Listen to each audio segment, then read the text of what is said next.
Sabi sa Efeso 3, verse 20 to 21, purihin natin ang Diyos na nakagagawa ng higit pa sa hinihingi o inaasahan natin sa pamagitan ng kapangyarihan niya ang kumikilos sa atin. Purihin natin siya magpakailanman dahil sa mga ginawa niya para sa iglesia na nakay Kristo Jesus. Amen? Ating purihin, sambahin ang ating Diyos na buhay sapagkat siya'y tunay na mabuti at tapat sa ating mga buhay. Hallelujah! Tunay na siya ay hindi nagbabago noon, ngayon at magpakailanman. Hallelujah, Lord God. Amen. Amen. Kaya po tayo lumapit sa ating Diyos na buhay ng may pananampalataya.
Amen. Praise your name, Lord Jesus. Hallelujah.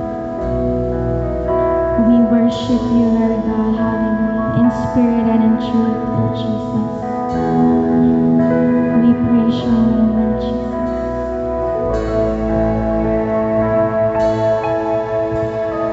Light of the world, you step down into darkness. Open my eyes, let me see.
Call upon the name of the Lord and be saved.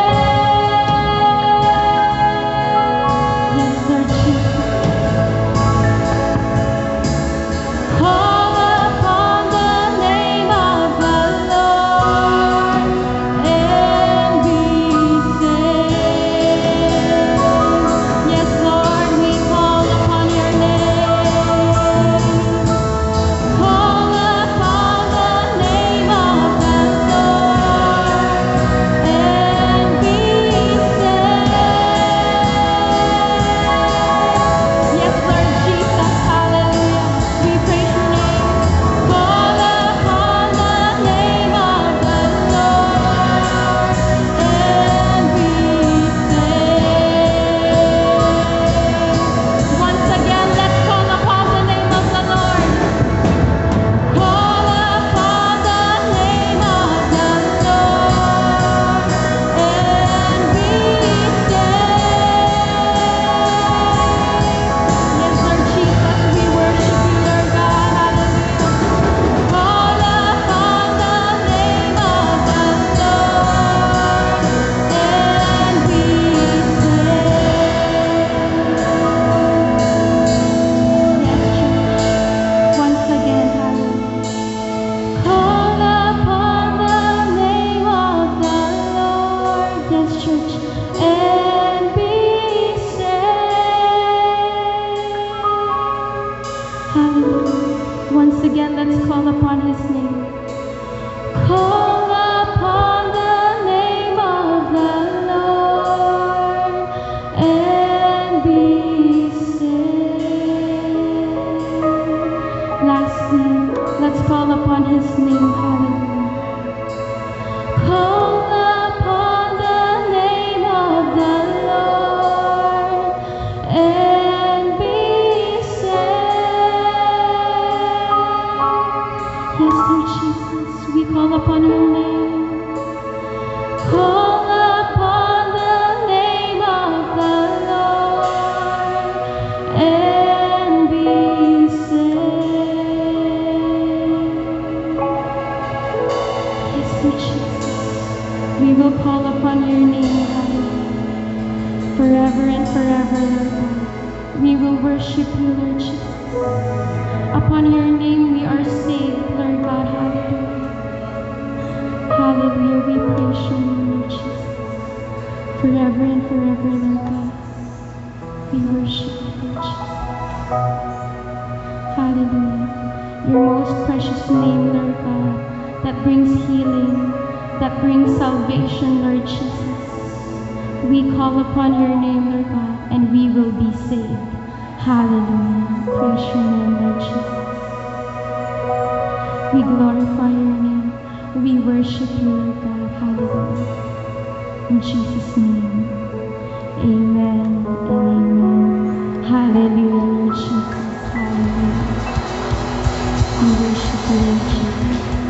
Hallelujah.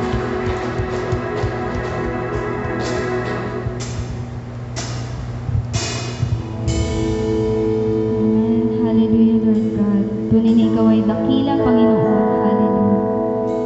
Kaya pinupuri ka namin, O Diyos.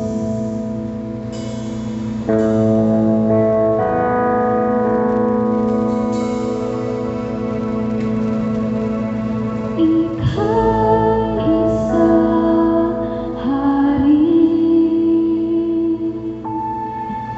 aming pinatanging, lahat ay magbunyi, lahat ay magpuri. Sa taglay mong ningning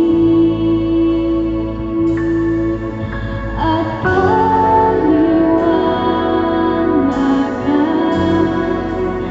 dilim ay nagtago, dilim ay nagtago.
sa Kanya at makita ng lahat na Diyos ang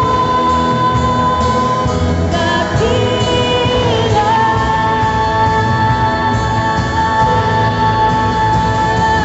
Diyos ang dakila. Halina tumawid sa Kanya at makita ng lahat na Diyos ang dakila.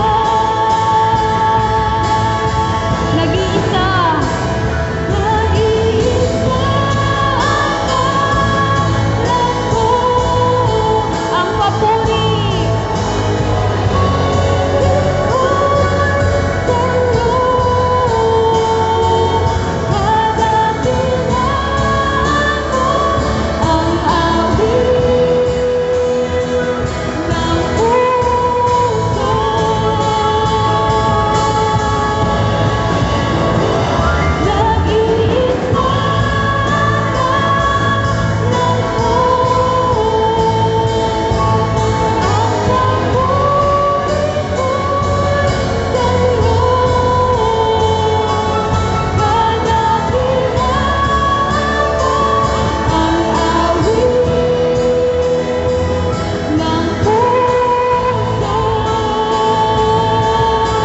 Awitin natin, Diyos ay dakila. Diyos ang dakila. Halina tumawid sa Kanya at makita ng lahat na Diyos ang dakila.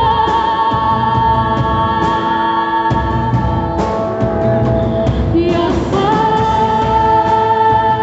dakila.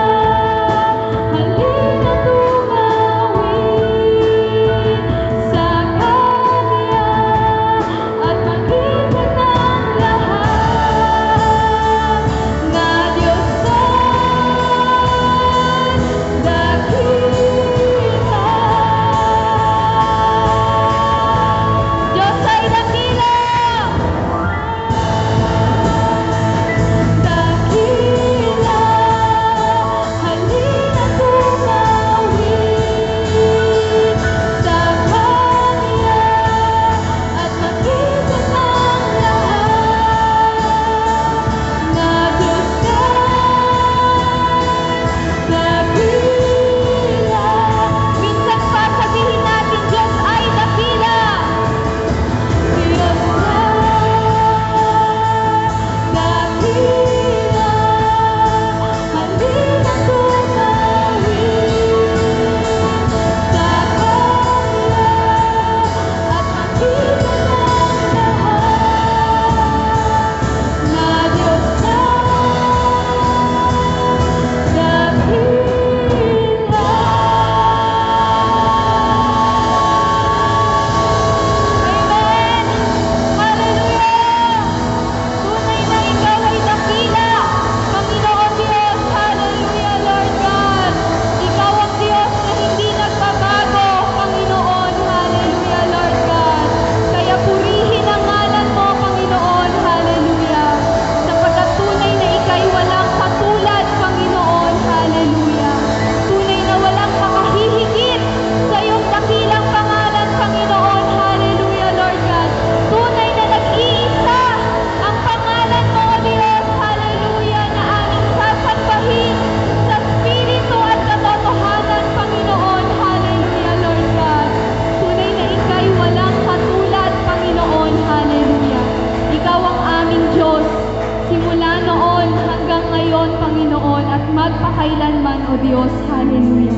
Ikaw ang Diyos na maghahari, Panginoon, magpakailanman. Hallelujah.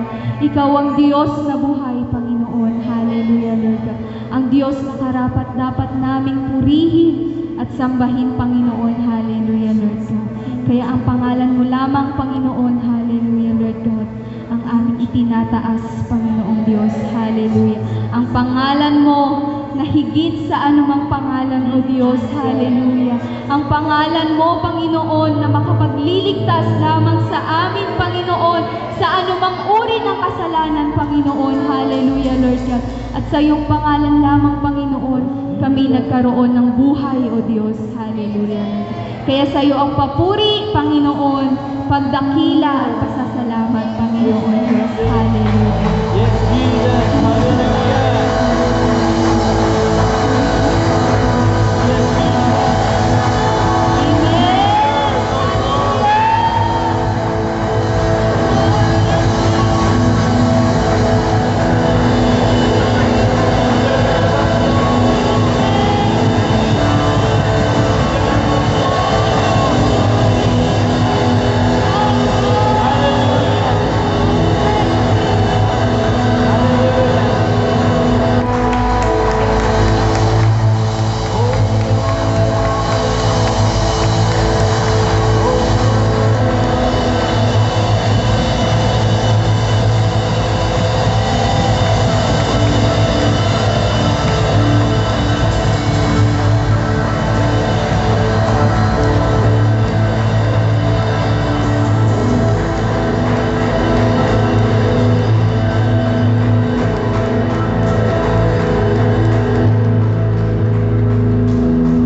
Amen. Hallelujah. Tunay na masarap po umawit at magpuri sa ating Diyos na buhay. Amen. Kaya po ngayon tayo po ay magbatian with the love of the Lord.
and we're grateful today for giving us another day as we worship the Lord in spirit and truth. That's why we have to be ready all the time when we come together to listen to the Word of God. Amen. Hallelujah. And today we'll be hearing about the stories, not men. We have already tackled 3 men. Abraham, Noah, and Jabez. Okay? Seems in the Bible focuses on the life of men. Okay? But of course there are also women blessed by the Lord. Amen? So don't be discouraged, women, girls, that normally, or rather, in the Bible usually use men because that's their history. Okay, the Israelites, the Jewish people, are led by the fathers and men in the family. But we seldom heard about women. But there are women used by the Lord, and of course, without them, we could not exist as well. And today we'll be talking about and sharing to you about Sarah. Sarah, by faith we are blessed like Sarah. Amen. Amen. We have already tackled by faith we are blessed like Abraham. By faith we are blessed like Noah. By faith we are blessed like Jabez. Okay? And by faith we are blessed like Sarah. Amen. So we have read already the passage from Genesis 17 to 22. Okay? Alright, shall we all stand and read this passage once again so that we have a real good background. Okay? Verse 15 of Genesis 17, God also said to Abraham, "As for Sarah, your wife, you are no longer to call her Sarai. Her name will be Sarah. I will bless her and will surely give you a son by her. I will bless her so that she will be the mother of nations. Kings of peoples will come from her." Abraham fell face down. He laughed and said to himself, "Will a son be born to a man 100 years old? Will Sarah bear a child at the age of 90? And Abraham said to God, "If only Ishmael might live under your blessings." Then God said, "Yes, but your wife Sarah will bear you a son, and you will call him Isaac. I will not establish my covenant with him as everlasting covenant for his descendants after him. And as for Ishmael, I have heard you. I will surely bless him. I will make him faithful and will greatly increase his numbers. He will be the father of 12 rulers, and I will make him into a great nation. But my covenant I will establish with Isaac, whom Sarah will bear to you by this time next year." When he had finished speaking with Abraham, God went up from him. Father, we just thank you once again, Lord God, for this great joy that we have, an opportunity to listen to your word. And I pray, God, that you will illumine our minds, Lord, enlighten us with your power of the Holy Spirit, that we may understand fully, Lord God, what you intend through this passage that we have just read. Thank you. We give you praise and glory. In Jesus' name, amen. Amen. Hallelujah. So as our introduction, usually, as what I said, the focus of the story regarding this couple, ay lagi po sa lalaki. However, in this chapter, even as we read chapter 11 of Hebrews, verse 11, chapter 11, verse 11, it says, "By faith Sarah herself also received strength to conceive seed and she bore a child when she was past the age, because she judged him faithful who had promised." So, dito pa lang po makita natin na si Sarah din po ay nananalig. Siguro matuwa kayo, magtaka kayo, Pastor, tumawa si Sarah eh. Ano ba yung pagtawa niya? Hindi po tawa na walang panampalataya. Minsan tayo po, tumatawa tayo dahil we ridicule someone, ridicule the promise of God, parang hindi ka paniwala, no? Kakatawa naman yun, no? Pero walang panampalataya. Yun po ang hindi maganda. Tumatawa ka sa pangako ng Diyos, pero wala kang panampalataya, no? Parang pinagtatawanan mo pa ang salita ng Diyos. Kung sabihin ni Lord sa iyo, yayaman ka, naniwala ka ba? Dapat maniwala ka. Kasi pangako ni Lord yun eh. Lahat, all the children of Abraham, because of their faith to Jesus Christ, will be blessed. Ang blessing ni Lord ay hindi lamang spiritual. Salamat po na tayo po ay binigyan ni Lord ng enlightenment, ng kasiguruhan ng buhay na walang hanggan, assurance of everlasting life, salvation, protection, and guidance, and provision, and peace. Hallelujah. And preservation. Pinipreserve ni Lord ang buhay natin. Alam ba ninyo na yan? Kaya po tayo ay buhay pa rin. Maraming mga pangyayari sa buhay natin na parang mawala na tayo ng pag-asa. Merong nagkakasakit. Worst maybe condition. Pero bakit buhay ka pa rin? Binang ka ni Lord dahil si Lord po ang mayroong plano sa buhay mo. Amen? Pagamat tayo ay may plano, pero that's very limited. So we just commit to the Lord our lives, brothers and sisters, and be assured of His promise. So, sabi ko, usually the story regarding this couple, no, si Abraham at si Sarah, ay nakafocus kay Abraham. However, this chapter, yung nabasa natin sa verse 11, Hebrews 11, Sarah, the wife of Abraham, was specifically mentioned regarding her own faith toward God. It's not because of Abraham's faith this time, but because of her faith. Okay? Kaya, congratulations mga mother, okay? Mga ladies, ay kasama po kayo dito sa Biblia, sa pangako ng Diyos. Alright?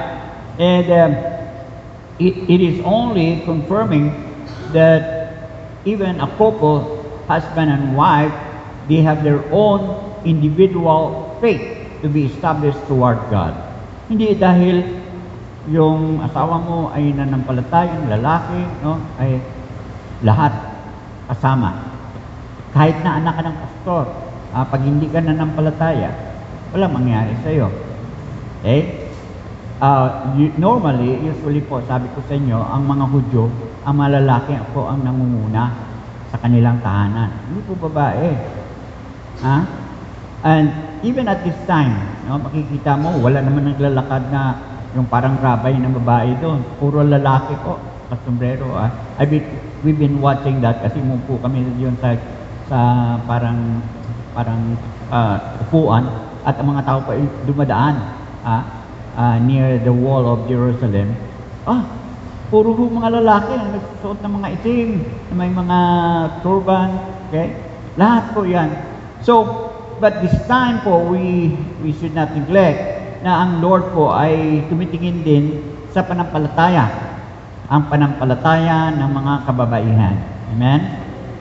Parang Mother's Day, ano?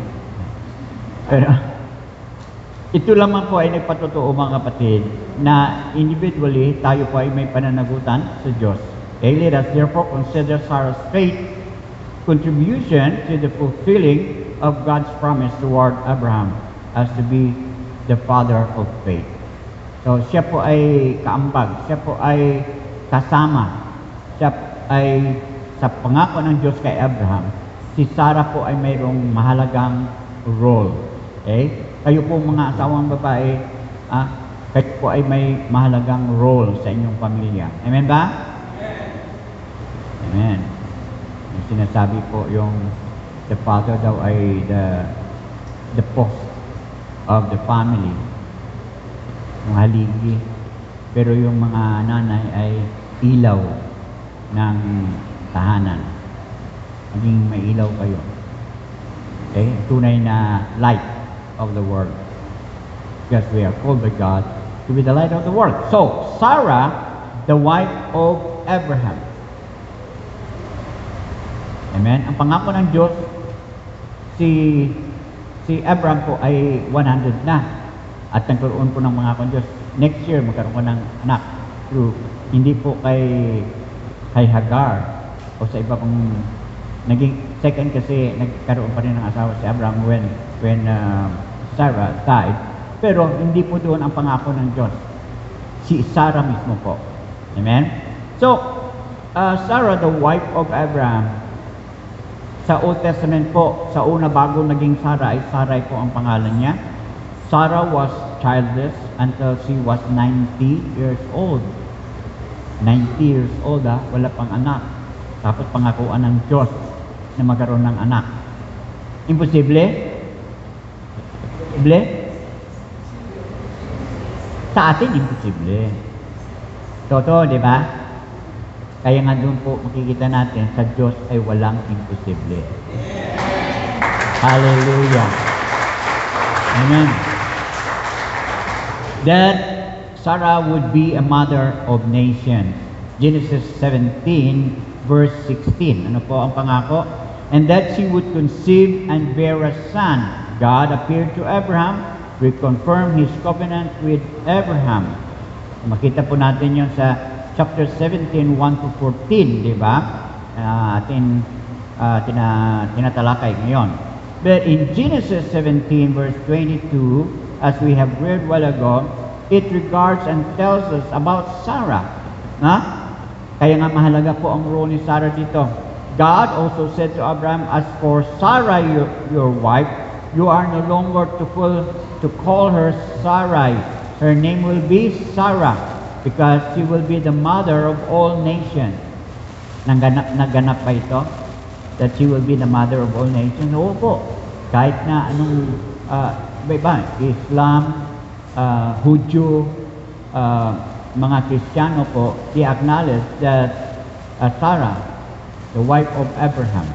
Okay? Nung pupunta po kami sa Palestine, part kasi ng Palestine ang libingan nila. Umakit kami doon, ay nandoon po Abraham, tomb, and Sarah, and Isaac. Okay? At of course, si Rebecca. Pero si Jacob po ay wala, hindi doon, kasama sa Palestine area. Doon po sa kabila, sakop ng Israel naman sila. So, dito po makikita natin that all over the world, religiously, they acknowledge Sarah as well. Sabagat yun po ang sabi ng Biblia, that she will be the mother of all nations. Okay? I will bless her so that she will be the mother of nations. Sabi ni Lord kay Abraham, of peoples will come from her. Okay? So dito makikita natin mga kapatid na bagamat ang pangako ni Lord kay Abraham, ngunit ang recipient ng pangako nito ay si Sarah. Sabi po, Abraham fell face down, he laughed as well. Tumawa din siya. Bakit kaya tumawa? May alam ba kayo bakit tumawa si Abraham? Sige po, isipin na lang ninyo. Bakit kaya tumawa si Abraham? Hello? Nandiyan ba kayo? Bakit tumawa? Tumawa siya kasi pangako ng Diyos magkaroon ng anak ay 100 years old na siya. Imposible sa atin. Pero sa Diyos, walang imposible. Inulit-ulit ko sa Biblia yon. Sa Diyos ay walang imposible. Ano man ang problema ngayon, ano man ang parang hopeless case ka na, situation mo parang walang pag-asa, pag manampalataya ka sa Diyos, walang imposible sa Diyos. Palapakan po natin sa Lord. Abraham fell face down, he laughed and said to himself, will a son be born to a man 100 years old? Talagang maliwanag po yan, na sinasabi sa Biblia. And will a son be born, will Sarah bear a child at the age of 90? 90 years old, si Sarah. And Abraham said to God, if only Ishmael. Kasi bago pa po pangako ng Diyos na magkaroon ng anak si Sarah, ay nagkaroon po siya ng kasama. Yung si Hagar. Na hindi naman po yun ang plano ng Diyos. Si Sarah pa nga tumulong sa kanya, sige, para magkaroon tayo ng lipi, magkaroon ako ng descendant. Sama ka kay Hagar. At nung nanganak na si Hagar, galit naman si Sarah. Mga babae talaga, di maintindihan, Sila ang tumutulak, pagkatapos, pag nagkaroon na ng bunga, galit naman siya, pinalayas. Ang pangako ni Lord pa rin kay Hagar, kahit na siya po ay Egyptian, pagpalain niya. Sa buhay ni Abraham at ni Sarah, bagamat wala ng pag-asa, minsan sabihin ko, wala na akong pag-asa, pastor I tell you, walang imposible sa Diyos. Sabi, 50 na ako, hindi na ako pwedeng maging mayaman. Kasi ang magiging pagkakataon daw ng isang tao na magiging mayaman ay 40 years old. After 40 years old, wala ka ng pag-asa, sabi ng mga kanya na sa mundo. Pero sa Diyos, kahit na 50 ka na, 60 ka na, 70 ka na, pwedeng kang maging mayaman. Ay si Abraham nga, umalis siya sa Mesopotamia, 75 years old. Basahin ko sa inyo mamaya, no? Na siya po ay yumaman. No, hindi tayo nagpipreach ng prosperity gospel. Pero if you completely follow the Lord, brother and sisters, I believe walang dahilan na hindi ka yayaman eh. I tell you, walang dahilan. Amen! Malaman po natin mamaya yun. Talagang pinagyaman ba ni Lord si Abraham? I have heard you, verse 20, and as for Ismael, I have heard you, I will surely bless him. But 21, but my covenant I will establish with Isaac, whom Sarah will bear to you by this time next year. Mayroong time, may time limit, may time condition, na next year.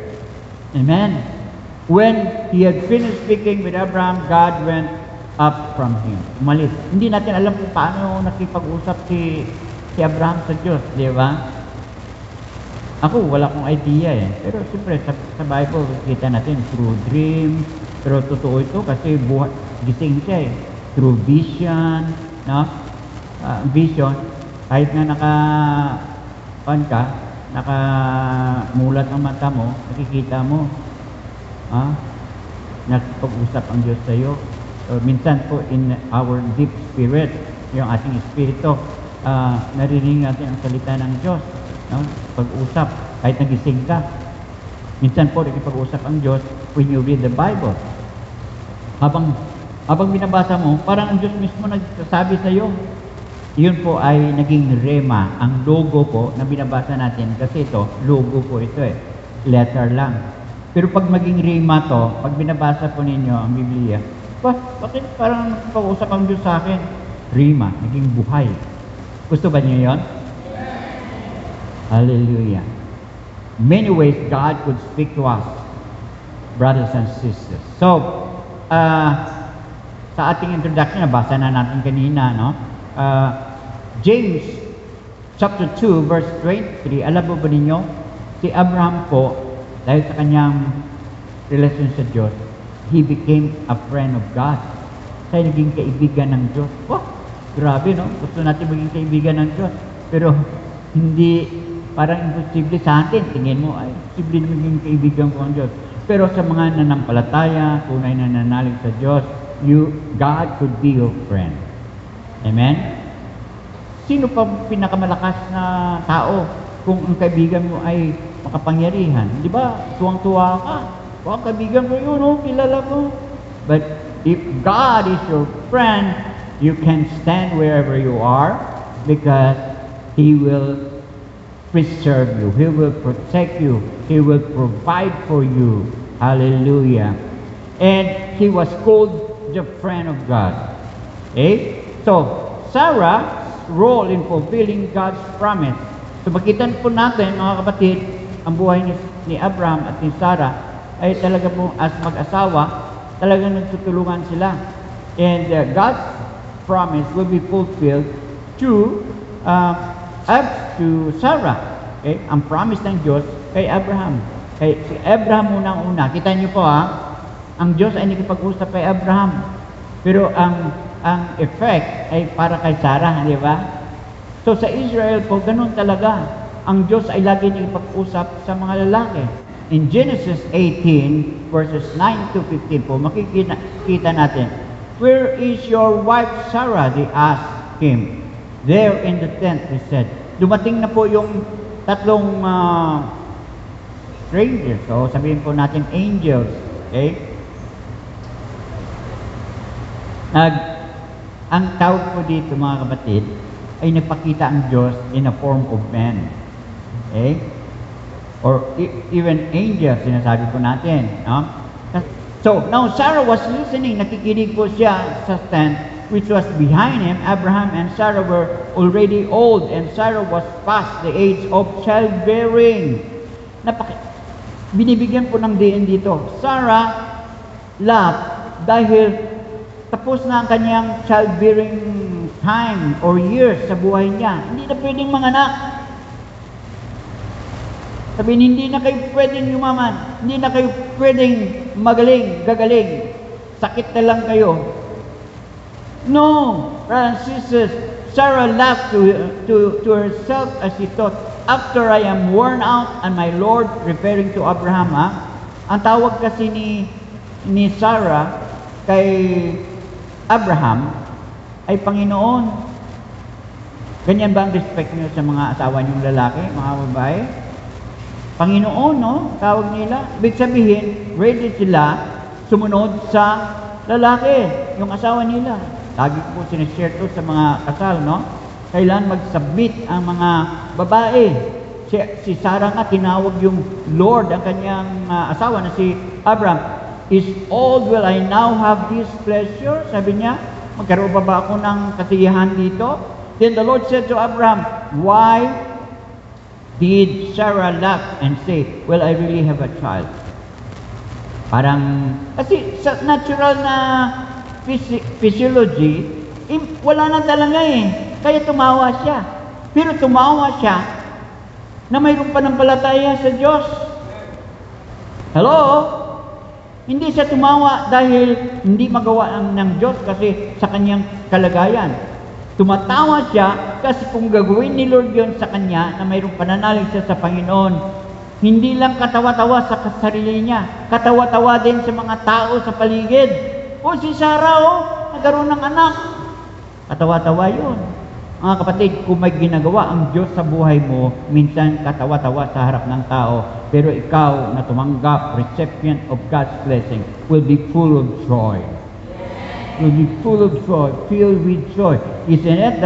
That's what we are looking for? Yung tayo po ay maging masaya? Mga tao kasi, kahit na may mayaman, kahit na maraming pera, hindi po yun assurance na maging masaya siya. Tingin mo lang, gusto ko magkaroon ng pera, pag may milyon ako, masaya. Kahit na magkaroon ka ng ilang milyon, pag wala, hindi mo inahanda yan, hindi mo binibigay kay Lord yan, na acknowledge the Lord, the giver, you will not be joyful. You will only be joyful because when you know that God is blessing you. Amen? And you will return to what God had promised. Yung sabi niya, give your tithes. Natutuwa si Lord doon kasi sinusunod mo ang utos niya. Hello? Si Abraham po ay nagbigay ng tithe. Yumaman siya eh. Tapos, nakalaban niya yung 5 hari.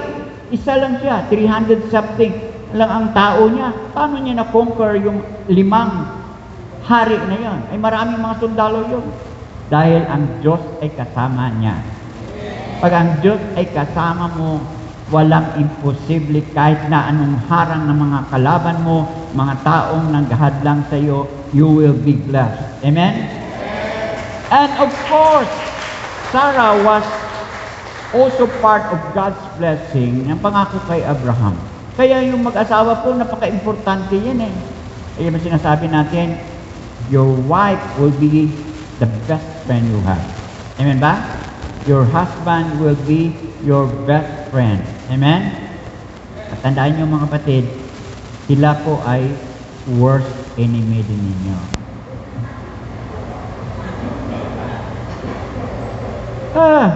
Akala po natin, love ko siya eh, love sa una. Pero pagdating ng mga panahon, kaunting mali lang, sampal ka. Ibig sabihin po, galit siya. Ang worst enemy nga eh. Pero, she or he will be the best friend you have.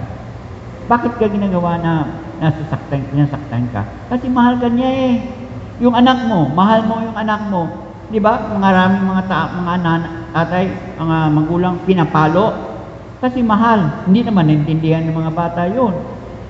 Kaya huwag niyong paluin. May palo pero bahagya lang. Hello? Don't get away having discipline with your children. Kasi paglaki nila, hindi nyo nidisiplina, kayo ang didisiplina nila. Kasi naman nanay naman, hindi naman ako disiplina nung ako'y kabataan Kaya ako ngayon, parang barumbado ako ngayon dahil walang disiplina sa kanila. Ikaw pa ang sisihin nila. Hello? Pero si Sarah, si Abraham po, well-managed ang kanyang pamilya. Kahit na si Isaac po na kanilang mga naging anak. Okay, so Sarah was afraid. So she lied and said, I did not laugh. Di ako tumawa. But he said, yes, you did laugh. Alam ni Lord Sabi ni Lord, yung bisita ni Abraham, si Sarah tumatawa kasi nakikinig pala doon. Alam mo ninyo, noon pa, bago-bago lang din ang sinasabi nila, marites, gano'n. Hindi, sa Old Testament may marites na nakikinig. Hindi lang ngayon, may dagdag pa nga daw sabi nila. Pastor, hindi na uso yung marites, may marisol na. Alam niyo marisol? Sol lang, sol. Walang yan. Set aside lang. Pero ibig mo, mga kapatid, si Sarah po, there should be cooperation as husband and wife, okay, and collaboration with each other. Dapat magtulungan. Amen? Whatever things that you have discussed, pag-usapan ninyo, pinag-usapan nyo, tulungan po ninyo. We could not escape setting the lives of this couple without considering their giving of their time. Time nila, binigay nila sa Diyos, talent nila, treasure nila, and tithes as well. 4 yun Letter T. Wow! Ano po yon? Ulit natin. Time, talent, treasure, and tithes. You know, they have people under them that they have to support and spend for their families too. May mga servants sila Sipin mo yung kasama ni Abraham, 300 plus lang. Suportado niya yun, pinapakain niya. Mayaman ka nun pag may 300 tao na servant mo, di ba? Mga kwan lang yan, mga military train niya lang yun. Iba pa, mga asawa pa nun, mga anak pa nun. Pinapakain ni Abraham yun. So, nakita po ninyo, mayaman ba siya o hindi? Mayaman, kasi napapakain siya ng maraming tao Responsibilidad niya yun. And Sarah and Abraham as family was rich. Okay? We read it in Genesis chapter 13, verses 1 to 2. Abraham went up from Egypt, he and his wife, and all that he had. Dinala niya lahat ng ari-arian niya, nakaya niya, na pag-ari niya. And Lot with him to the south. Verse 2. Abraham was sumunod pala sa Panginoon, pinapapala ni Lord. Kaya kayo ay yayaman. Amen? Abraham was very rich in livestock, in silver, and in gold. Karoon na ng 1 o 2 gold sa Olympic, pinag-usapan na sa buong Pilipinas. Alam mo, mga tao nyo nag-usap, sabi ko, bakit pinag-usapan nila ng ginto ni Kaloy? Wala naman silang pakinabang doon, wala naman silang doon. Hayaan mo sila, mag-enjoy, amen ba? Maraming mga pakialamero sa atin. Ang pag-usapan nila, wow, binibless ni Lord pala yung taong yon. Amen. So, Abraham had become very wealthy in livestock, in silver, and in gold. Yet they decided to give their tithes in Genesis 14. Nagbigay po sila ng ikapo nila. Chapter 14 verses 18 to 20. Anong sabi? Basahin po ninyo. Then Melchizedek, king of Salem, brought out bread and wine. Okay? He was the priest of the most of God Most High. Siya po ang sacerdote. Siya po ang leader spiritual sa panahon na yon, no? King of the Most High. And he blessed him. Pinagpala ni Melchizedek si Abraham. Melchizedek po ay yun po ang spiritual leaders na pagpipray kayo. Okay? Pagpipray tayo. And said, "Blessed be Abraham of God Most High." Palain ng Diyos, possessor of heaven and earth. Si Lord po ang possessor ang lahat ng bagay. Kaya pag mayroon kang lahat ng ari-arian, huwag mo sabihin, akin to, pinagpagalan ko to, pinagtrabuhan ko ito, hindi nalulatin si Lord. In-acknowledge, and he blessed him and said, "Blessed be Abraham of God Most High, possessor of heaven and earth." Sino nagpapala? Ang Diyos. Amen? Ngayon, sunod po. "And blessed be the God Most High, who has delivered your enemies into your hand, and He gave him a tithe of all." Yung sinasabi ko kanina, na 5 hari, no? Ang kalaban niya, binigyan siya ng tagumpay ng Diyos. Sabi ng mga hari na nagtagumpay, kasi dinideliver sila ni Abraham. Sabi, bibigyan kita lahat ng mga nasamsam sa digmaan. Sa iyo na, Abraham. Hindi tinanggap ni Abraham. Sa atin, sige, salamat naman. No! Sabi niya, hindi ko tanggapin kahit na sinulid, kahit na anong maliit na bagay sa iyo. Baka sabihin mo, pinagpala si Abraham dahil sa binigay mo. Kasi Abraham acknowledged God, the possessor and giver of all things. Eh, pag yumaman ka, sino gusto yumaman? Sino talaga gustong yumaman? Hina yan eh. Dahil kayo ng mga tao sa labas eh. Pag sinabi, sino gusto yumaman? Tumatalon pa. Akin yun. Wag ko kayong papatayuin para by faith na lang. Sino gusto sa inyo yumaman? Amen. Amen. Wala ka force. Alam niyo mga kapatid, kailangan may energy, kailangan manampalataya ka, talaga manalig. Amen. Amen! So, He gave him a tithe of all. Nung siya po ay nakasamsam, marami po, binigay po niya ang kanyang ikapo sa Panginoon. Sinundan po yan ng maraming mga tao sa Old Testament. Kaya huwag niyo sabihin, ang tithes ay sa Old Testament lang. Hindi na po binanggit yung tithe sa New Testament. Bakit po? Sabihin niyo sa akin, bakit po? Kasi ginagawa na nila yun. Mula pa kay Abraham hanggang sa Malakay. Sa Malakay nga sinasabi, magbigay kayo ng tithe eh. So, noon ang mga tao nang tungkol doon, katotohanan yan, truth yan sa kanila. Hanggang ngayon po, alam mo ba ninyo, pinag-aralan ko yung tithings ng mga Hudyo, eh hindi lang po 10%, 32%, dahil may ibang bagay, mga offering, mga love gift, binibigay nila. Lahat ng overall giving nila ay more than 32%. Ay, kita mo yung ang yaman nila. Grabe. Sabi ko ngayon, Pastora, ang yaman ng bansa ng Israel. Kahit nasa gilid ng kalsada nila, mga kapatid, sila po ay mga anak ni Abraham. Dahil sila po ay mga descendants ni Abraham, di ba? Sabi ni Lord, pagpalain niya. Kahit nasa kalsada po yan, sa street, sa daanan ng mga tao, mga fresh na bulaklak, tinatanim po nila. Mga orchids, mga ganon. Sabi ko, very simple lang, pero nakikita mo yung kanilang prosperity. Wow! So, yun po.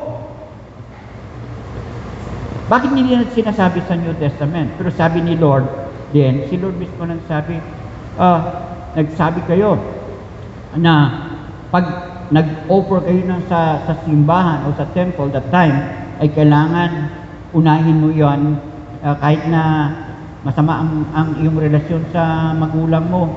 Sabi ni Lord, pumunta ka muna doon sa kaaway mo, humingi ng tawad. Mahalaga sa kanila kasi yung ginto, then nagkamali din sila marami din silang mga failures. No? Kahit na ang relasyon mo ay hindi maganda daw, basta nagbibigay ka. Hindi yun, sabi ni Lord, kailangan ayusin mo muna yung iyong relasyon sa ibang tao. Amen ba? Ay pag magbigay ka ng tamang attitude, tamang puso, mga kapatid, like Abraham, okay, like Malachi, like Jacob, yung apo niya. Sabi niya, Lord, kung pagpalain mo ako, Panginoon, wala akong dala-dala. Nagsama na dito. Kasi po, sinasabi ko sa inyo ito, kasi mga-descendant sila, immediate descendant ni Abraham at ni Sarah. Kung hindi naging masunurin si Abraham at si Sarah po, hindi po mangyari yan, yung blessing na yan. Kaya, sa Galatians chapter 3, verse 29, naalala nyo yun? Ulit-ulit po Galatians 3:29. And if you are Christ, kung kayo ay tagasunod ni Kristo, nanampalataya tayo kay Lord. Amen ba? Yes? Then you are Abraham's seed. Mga anak kayo ni Abraham. Ay mayaman si Abraham. Pinagpala ni Lord si Abraham. Ibig sabihin, anak ka sa panampalataya dahil nananalig ka kay Jesus Christ. Descendants ka ni Abraham. Kung si Abraham ay pinagpala ni Lord, pinayaman ni Lord. Hello? Parang minsan, parang sabi ako dito na walang no? Pero ang salita ng Diyos, pag sinunod po natin, parang imposible. Yes. And heirs according to the promise. Ang pangako ni Abraham, ng Diyos kay Abraham ay pagpalain siya. Maging kilala, tanyag ang kanyang pangalan. Genesis chapter 12. Ulit tayo. Parang hindi ko matatapos dun si Sarah Introduction pa lang pala ito. Genesis chapter 12. Tingnan po niyo, verse 2 to 3. I will make you a great nation. Kay Abraham, I will bless you and make your name great. Gawin ni Lord, yung mga pangalan niyo ay babantog. Mga pangalan natin yan, minsan sa barangay, hindi mabantog Hindi tayo kilala ng kapitbahay natin. Sino ba yun? Hello? Pero si Abraham, buong mundo, I will make your name great and you shall be a blessing. Paano ka maging blessing kung ikaw ay hindi blessed? Hindi ka pinagyaman, hindi ka makapagbigay. Bakit ka magbigay? Wala ka nga Pero kung mayroon ka, pwede ka magbigay. Ang gusto ni Lord, puspos ka para mapagbigay ka. Amen ba? Hallelujah. Okay. So si Sarah po, last one na lang. Last na lang. Sarah laughed because of God's promise. Tumawa siya dahil sa pangako ng Diyos kasi parang imposible na mangyari yan sa kanya. Pero she believed. She believed that all things are possible with God. Reason po, it has been overdue. Bakit tawa siya? Overdue na siya. It has been 25 years since the Lord first appeared to Abraham. 75 tinawag si Abraham. After 25, 100 na siya. Doon ang pangako ni Lord na mangyari, magkaroon siya ng anak.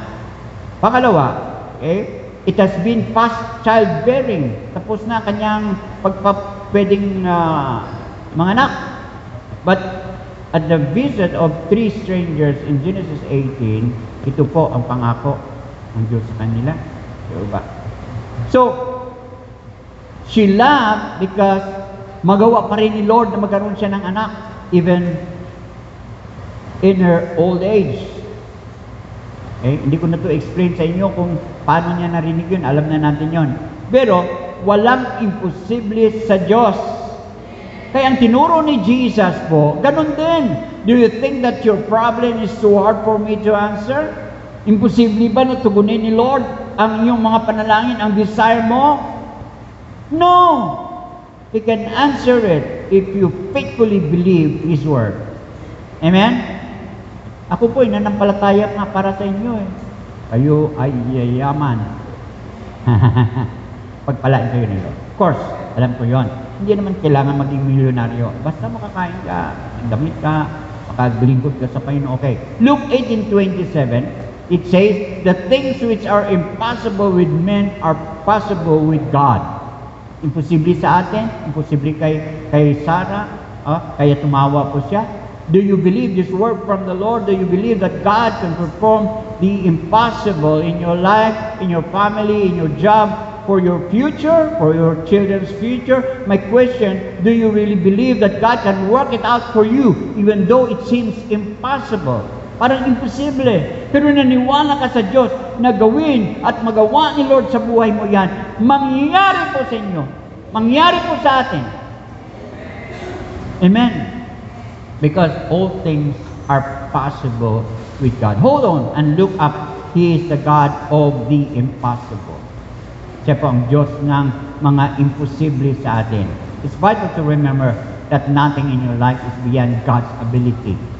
Wala po yung mahirap sa Diyos sa buhay natin. Pag nanampalataya ka, you have to work with your hand. You have to help yourself as well, brothers and sisters. So in conclusion, Sarah was 90 or 91 nung karoon siya ng anak, and she lived 100. Ilan ba taon si Sarah na buhay? 127.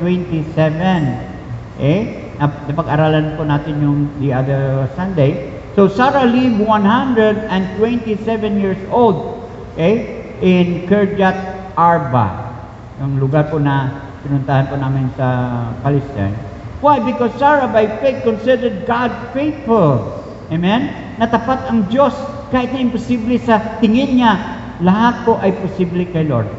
Tingin mo, imposible ang isang bagay na mangyari sa inyo, believe it, and God will do great miracles in your life. Amen? Put your faith on Him, because with God all things are possible to those who believe. And the same faith that made them blessed, same faith.